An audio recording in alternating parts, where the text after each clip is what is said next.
Saya sudah pastikan, saya sebagai kepala daerah, sebagai Bupati Kabupaten Halmahera Selatan, saya akan menolak pemberhentian honorer di kabupaten saya. Itu sampai kapanpun, saya siap segala konsekuensinya, sanksi apa diberikan kepada saya pun saya sudah siap, Pak.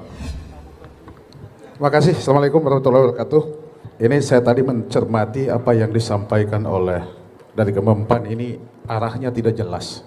Arahnya tidak jelas. Arahnya tidak jelas. Seharusnya pemerintah membuat satu kebijakan tentang pemberhentian AS honorer di daerah-daerah. Implementasinya harus jelas, Pak. Ada solusinya yang harus diambil. Solusinya seperti apa? Yang kita harus bicarakan bersama. Makanya dalam forum ini, saya minta kepada pengurus Apkasi, di Rakernas ini kita membahas semua permasalahan yang terjadi di kabupaten.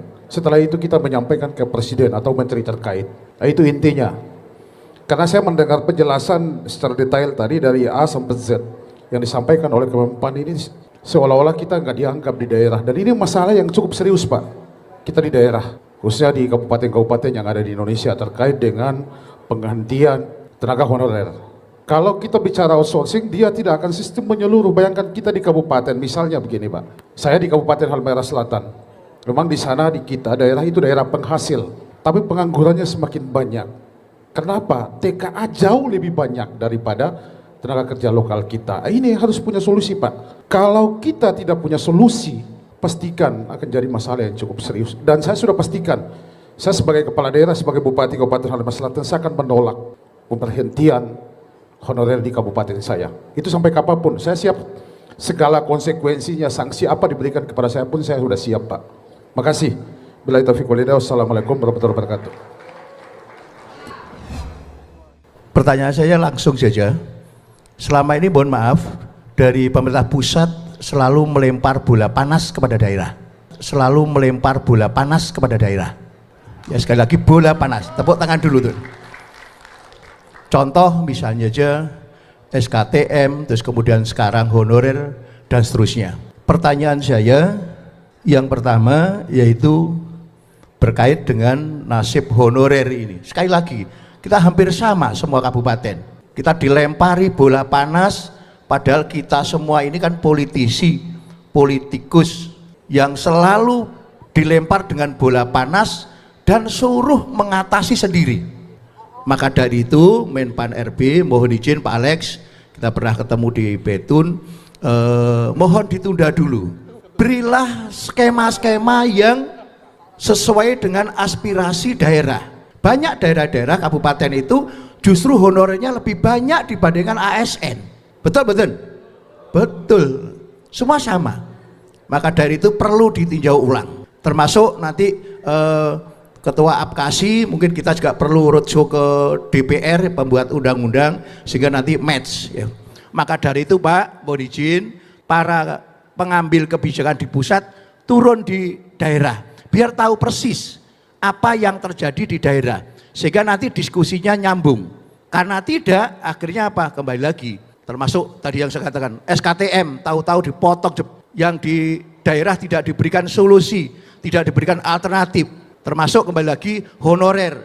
Seharusnya ada skema-skema yang juga menjadi solusi di daerah, sehingga jangan sampai sekarang ini kepala daerah hampir semuanya dibully. Dengan bupati yang baru, SKTM tidak berlaku, orang miskin tidak boleh sakit. Yang kedua ini yang akan datang jadi viral, honorer nanti akan dihapus, bupati baru honorer tidak berlaku dan seterusnya. Padahal ini kebijakan dari atas. Mohon dipahami kami semua dari kepala daerah. Sementara itu yang bisa kami sampaikan, terima kasih. Ihdinas siratal mustaqim. Wassalamualaikum warahmatullahi wabarakatuh. Merdeka! Matur nuwun Pak Marhen, luar biasa semangatnya. Monggo Pak. Tuh. Baik, saya buka lagi, silakan tadi yang sudah pegang mic. Iya, nanti Bapak di depan. Oh, Pak bentar Pak. Terima kasih. Assalamualaikum. Izin boleh yang sebentar. Dulu? Nah, itu yang sudah berdiri Pak. Silakan. Iya, habis itu Bapak. Monggo Pak. Saya Christopher Praeng, Sumba Timur, NTT. Pertama, apa yang telah disampaikan oleh teman-teman Bupati sebelumnya, saya pikir itu menjadi pikiran-pikiran kita semua. Tapi izinkanlah saya juga untuk menyampaikan bahwa kalau sekiranya kebijakan ini dilaksanakan, pasti terjadi keguncangan relasi sosial terganggu. Pasti terjadi keguncangan relasi sosial terganggu. Pertama. Yang kedua, kita pastikan juga bahwa kemampuan daerah ini tidak sama. Ya, kita tahu Papua, NTT, Maluku, sana itu banyak orang miskin. Kalau kebijakan ini terus, tambah orang miskin, pasti. Bapak menyampaikan tadi ada 1.100.000 yang mau direkrut, baru terrekrut 600.000. Ya bagaimana mau mereka bisa memenuhi syarat kalau yang disyaratkan itu umurnya sudah tidak memenuhi syarat lagi. Ya, misalnya seperti itu. Guru dan tenaga kesehatan. Saya juga memastikan bahwa kalau sekiranya diberlakukan ini, ya saya sudah bisa pastikan daerah-daerah tertentu di mana guru dan tenaga kesehatan itu yang banyak, pasti sangat terganggu. Kalau tidak saya katakan kolaps. Tetapi yang saya maksudkan hari ini, kalau kebijakan itu tidak ada pilihan lain dari pemerintah pusat, maka harus dipikirkan kompensasi bagi tenaga honorer yang ada. Saya pikir ini adalah sebuah pilihan yang logis, rasional, dan sangat kompromistis, dan siapapun yang mendengarkan, siapapun yang menilai bahwa ini adalah pilihan yang sangat rasional. Terima kasih. Mohon maaf kalau sekiranya kurang berkenan. Assalamualaikum warahmatullahi wabarakatuh. Saya perkenalkan diri Pak Ketua. Saya Muhammad Tahir Arbun, Bupati Maluku Tenggara, Kepulauan Kei. Agak sedikit jauh. Pak Azor yang kau hormati, rekan-rekan yang saya hormati, bahwa apa yang disampaikan semuanya menarik. Tapi ini menjadi catatan Pak Ketua sendiri, yaitu tentang NPAN RB. Karena ini sesuatu yang tadi sudah diarahkan langsung oleh Pak Ketua Abkasi tadi, bahwa pikiran-pikiran ini segera disampaikan untuk kami mendapat jalan keluar. Karena tenaga non-ASN di daerah itu luar biasa. Sangat setuju dengan apa yang disampaikan oleh Pak Ketua tadi, bahwa ini dipikirkan untuk ditunda, jangan sekarang. Kalau sekarang maka dampaknya sangat luar biasa kepada kami sebagai kepala daerah. Untuk itu, izin Pak Ketua, saya sudah menyiapkan untuk press release ini, kurang lebih 4 lembar yang saya harus sampaikan ke media. Tetapi tidak akan saya sampaikan saja pada Pak Ketua untuk menjadi bahan pikiran supaya kita mencari jalan keluarnya. Karena ini sangat berat.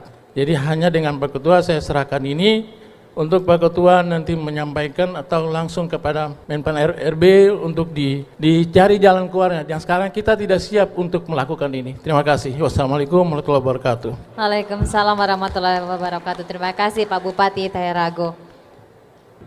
Assalamualaikum warahmatullahi wabarakatuh. Waalaikumsalam.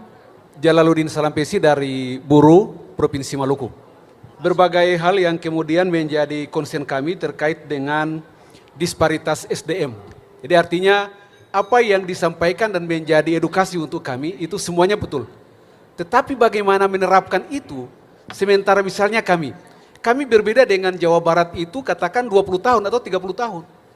SDM kesehatan, SDM pendidikan, dan semuanya. Kemudian kita didorong untuk memanfaatkan kondisi kelokalan kita, masuk pada satu sistem yang kemudian harus didrive bersama. Ini sebuah situasi negara yang harusnya dipikirkan. Tetapi teman-teman di pusat bagaimana mengintroduksi itu dengan kondisi kelokalan kita. Ini yang kadang-kadang tidak mix. Jadi kebijakan begitu baik, ya, tetapi ketika berdiskusi untuk masuk pada implementasi, sesuatu yang kemudian jauh panggang daripada api. Ini problem sebenarnya. Jadi persoalan-persoalan umum yang kemudian harusnya menjadi perhatian kita dalam forum-forum untuk rekomendasi seperti ini, bagaimana merujuk pada dinamika kelokalan yang akhirnya harus menjadi kebijakan pusat. Bukan merujuk dari persoalan-persoalan yang kemudian harus digeneralisir, tetapi melupakan kondisi kelokalan. Tadi sangat luar biasa Kang Emil menginformasikan kepada kita terkait dengan dinamika pemanfaatan IT di Jawa Barat.